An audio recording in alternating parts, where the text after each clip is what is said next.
sampun.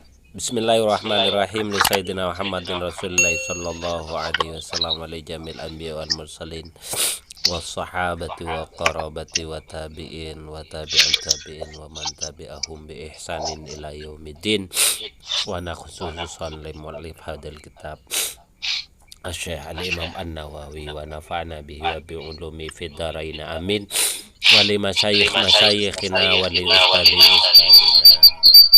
wa nafa'ana bihim wa bi ulumihim fid dharain amin wa li qada'i hajatina min hawaijidina al-akhirah sallallahu maqasidana wa yassarallahu umurana umurad dunya wal akhirah. Al-Fatihah.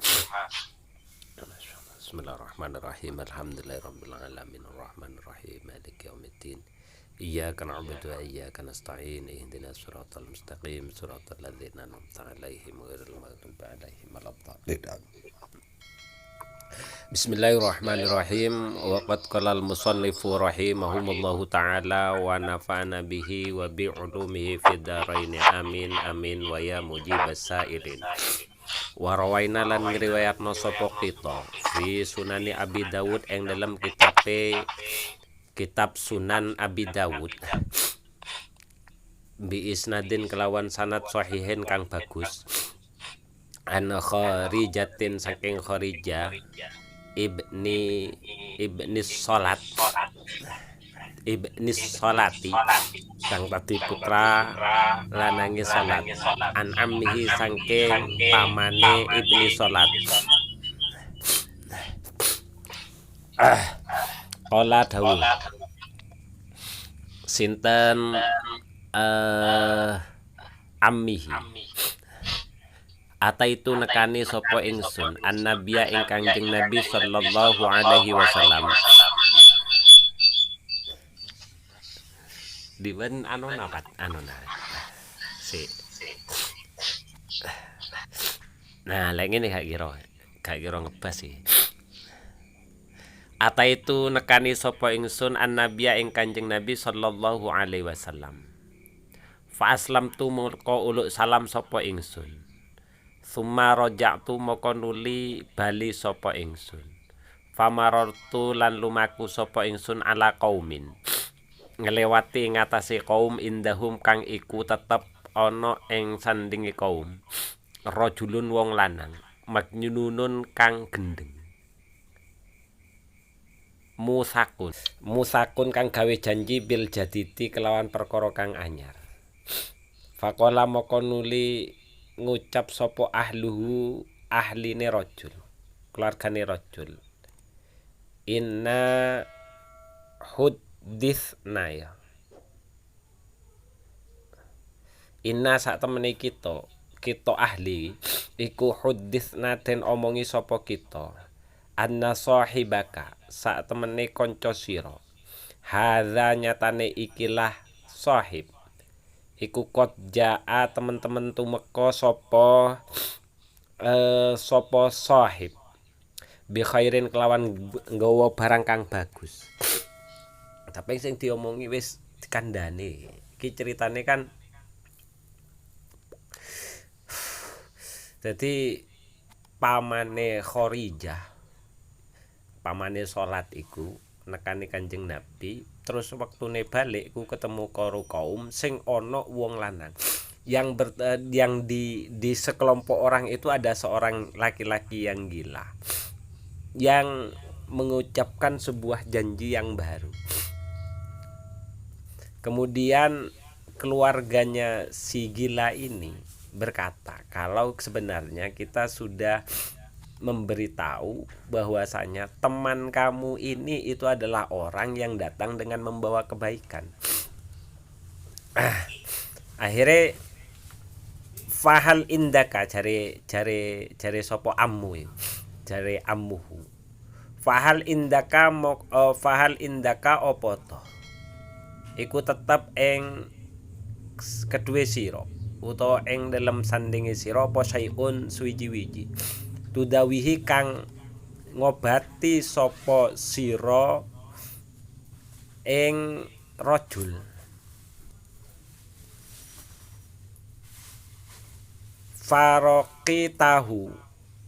faroqi tahu moko ngrukyao sapa sira ing rajul. Artine mocokno apa? Mocokno jampi-jampi. Faroqi tahu moko mocokno sapa sira ing rajul. Bi Fatihatil kitabi kelawan Fatihatul kitab. Fabaro'a moko bisa waras sapa rajul. Oh berarti Fatihah iki cukup nganggo Fatihah berarti. Dadi ngrukyah iku iso nganggo Fatihah. Dadi lek ketemu karo wong edan cekelen endase wacan Fatihah terus sebulen. Karo nyuwun ndek pangeran muga-muga arek iki iso waras kelawan barokai Al-Qur'an. Lah iki kan sing dilakoni ammihi kan. Fabaroah moko waras sapa rajul. Fa'atuni moko menehi sapa kaum ing ingsun. Ya krana wis mari nyuwuk terus waras, Bos. Ya fa'atuni. Fa'atuni moko menehi sapa kaum ni ing ingsun mi atasatin ing 100 embek. 100 wedhus. Mari ngono fa'ata itu moko nekani sapa ingsun annabiya ing Kanjeng Nabi sallallahu alaihi wasallam. Fa akhbartuhu moko awe kabar sapa ingsun ing Kanjeng Nabi. Faqala moko nuli ngucap sinten Kanjeng Nabi, hal illa hadza. Apa toh ora ana angin ikilah angin ikilah mi atasatin. Kulta ghairu hadza. Hal kulta apa toh wis ngucap sapa sira ghairu hadza ing liyane iki la ucapan. Kultu njawab sapa ingsun ammihi iku. La mboten Kanjeng Nabi. Qala njawab sinten Kanjeng Nabi khudha. Khudh njupuk sapa sira ha ing mi'ata satin. Fala amri liman akala biruqyati batilin. Iki hadis penguat dari cerita yang sebelumnya. Bolehkah kita mengambil bagian dari hasil ruqyah yang sudah kita lakukan? Iki kan. Tapi ternyata jawabannya Kanjeng Nabi itu kala jawab sintennya Kanjeng Nabi khudh njupuk sapa sira ha ing mi'ata satin. Fali umri moko yektine demi umur ingsun.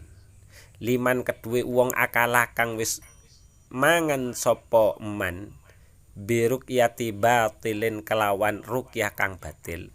Lakot akal ta yektine teman-teman mangan sapa sira biruqyati hakin kelawan penggawe ruqyah kang wis bener. Iku. Jadi selama tidak ada unsur penipuan kan jelasno to. Wis ceritamu wis cukup sakmono jare Kanjeng Nabi. Nggih, pun cekap ngoten mawon. Mantune kula dugi teng jenengan terus kula wangsul kita ketemu dengan seorang kaum di mana kaum itu di antara kaum itu ada seorang laki-laki yang berjanji yang mengucapkan berbagai macam janji musikin jadidin iki ojo diarteni janji kang anyar. Apa ya? Di klentong. Musikin kang den klentong bil jadi di kelawan klentong kang anyar. Jadi dicancang lah istilahnya. Dicancang. Ngono. Oh, mari ngono. Ngomong kemudian berbicara kepada ammihi ini yang baru datang dari Kanjeng Nabi. Saya sudah ngasih tahu kalau teman kamu ini sudah membawa kebaikan. Akhirnya si sohib ini utawa ammihi menanyakan, apakah belum pernah kamu obati? Ditanyakan seperti itu. Mari ngono diruqyah pasanan. Diruqyah dijawab ora, mari ngono diruqyah. Diruqyah nganggo surat Al-Fatihah. Ternyata waras. Ngono lho.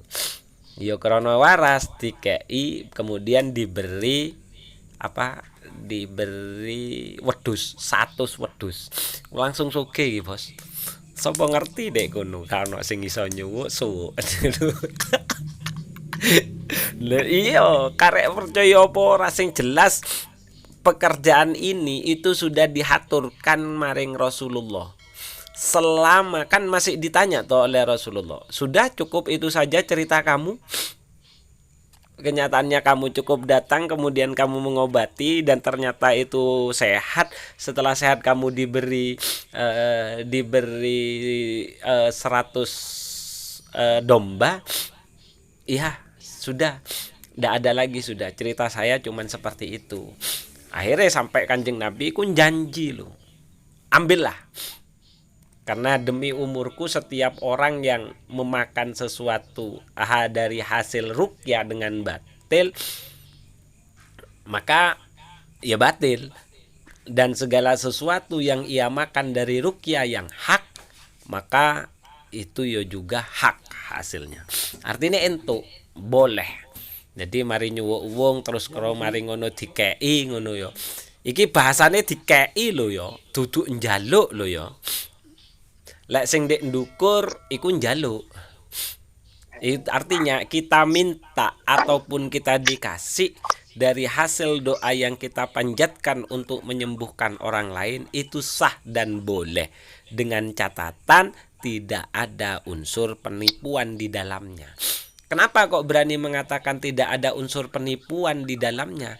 Karena Nabi itu masih menanyakan ulang dari cerita apa yang disampaikan oleh ammihi atau sahib ini. Apa tidak ada cerita lain? Yakin kamu tidak ada sesuatu yang ditutupi? Itu kalau mau dijelaskan. Nah gitu.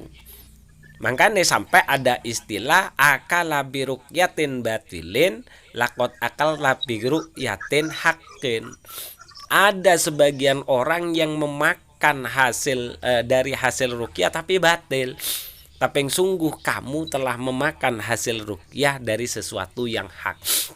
Nah itu beraninya saya mengambil kesimpulan hasil dari ruqyah sampean minta atau sampean diberikan selama sampean tidak memiliki unsur penipuan koyok cerita sing wis mari-mari yang sudah pernah viral, itu hak dan itu sah. Jelas yo? Nggih. Lah iya, wani aku nyimpulno koyok ngono. Karena dilalatud dalil itu menunjukkan ke arah sana. Kalau kita tidak tahu redaksi kalimat yang ada di sini, tidak paham redaksi kalimat yang ada di sini, nah kita tidak akan menemukan kalau ini ternyata dalil yang menyatakan bahwasanya mengambil manfaat dari hasil ruqyah yang hak itu boleh, dan melarang mengambil hasil ruqyah dari ruqyah yang dicampuri dengan kebohongan. Ndak akan nemu. Makanya uang kalau mengajak kita kepada Al-Quran dan hadis secara langsung, itu sebenarnya pemahaman yang menyesatkan. Karena dari setiap yang karena setiap yang disampaikan di dalam hadis itu kadang tidak disampaikan secara gamblang. Perlu beberapa keilmuan untuk bisa memahaminya. Kesimpulannya jelas ya sampai di sini. Jadi ruqyah menggunakan Fatihah itu bisa dilakukan. Jadi cukup ketemu karo wong edan, wocoi ledek ndukur kan disembur to, jupukno banyu bismillahirrahmanirrahim al-fatihah muga-muga waras ngagem barokah Al-Qur'an suratul Fatihah, sebulno dik banyune terus semburno buah ngono. Keren wis. Lilek waras. Yo insyaallah waras. Ya, iki untuk bacaan-bacaan ruqyah kan sudah sudah dirumusno, kan wis disebar di grup karo awakmu to Ki.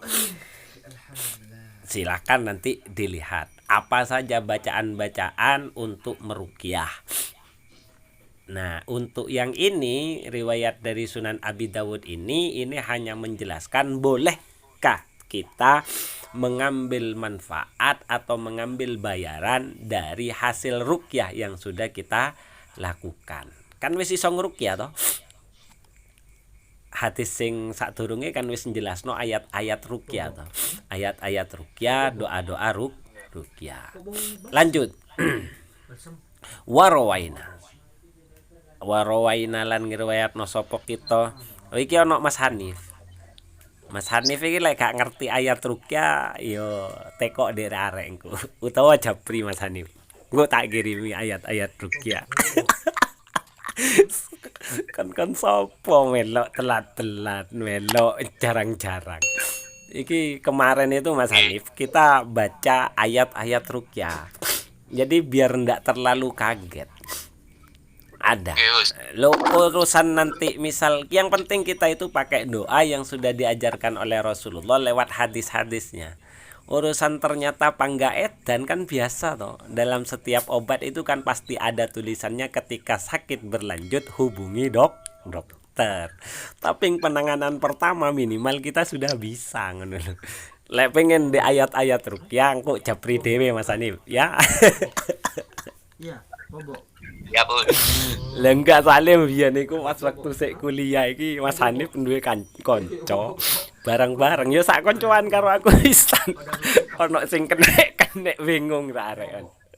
Aduh bengi-bengi Japri. Aduh wes.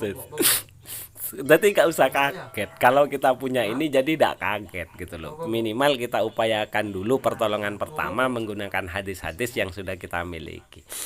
Perkara engko sik gak mari ya biasa toh ono tulisane obat itu jika sakit berlanjut hubungi dokter. Ya sama kita juga seperti itu. Tapi yang paling tidak yang kita gunakan itu adalah sesuatu yang sah dan hadisnya sahih. Sanadnya ini kan sahih. Jadi ruqyah menggunakan Fatihah itu ya juga pernah dilakukan pada masa sahabatnya Rasulullah. Dan itu diaturkan kepada Rasulullah dan Rasulullah itu mengiyakan dan hasilnya boleh diambil. Kan sapa ngerti? Kan wis dadi ustad kayak Mas Hanif iki. Wis dadi Pak Guru. Lek kedaden gak usah nyeluk wong liya, obati dhewe ae dhisik. Oke, lanjut. Kita masih membahas tentang ayat-ayat terkait dengan ruqyah. Iki gak ngajari dukun iki. Iki maca hadis iki lho. Kok ngomong melok online Mas Mif diajari dadi dukun kan luput iki. Iki maca hadis terkait dengan donga-donga kanggo obat. Ruqyah kan seperti itu toh. Jampi-jampi bacaan doa yang dibacakan untuk penyembuhan. Itu definisi daripada ruqyah. Dan untuk doa itu bisa mengobati itu juga sudah diakui secara medis. Itu diakui. Di dalam ilmu psikologi itu ya juga dinyatakan kalau doa itu ternyata ya juga bisa membantu ketenangan. Dan ketenangan dalam pengobatan, ketenangan pasien dalam pengobatan itu adalah hal yang sangat membantu pada proses penyembuhan. Nah, doa itu bermain di sana. Jadi gak usah khawatir malpraktek ngono lho. Tapi delok dhisik lek wong edan gara-gara gak duwe dhuwit mbok sembur yo gak mari ku bos. Lek wong bingung gara-gara gak duwe dhuwit mbok sembur yo gak mari ku. Sile utangan beres iku. Niku maksudnya iku bedakno koyo ngono kuwi. Aduh. Iku lek kadung ngamari ku pinter ngomongnya. Wah iki setane kegeden. Iya. Yo enggak lek awake dhewe gak usah ngomong koyo ngono, wis bismillah ae, apa sing apik tak wocone. Jadi kayak gitu. Jadi poinnya adalah kita sekarang membaca tentang hadis-hadis yang terkait dengan masalah ruqyah. Tadi yang kita baca itu menjelaskan bahwasanya hasil yang didapat dari ruqyah yang hak itu boleh kita makan, boleh kita gunakan. Enggak apa-apa jenenge donga. Kan wong soleh ya gak ngerti to.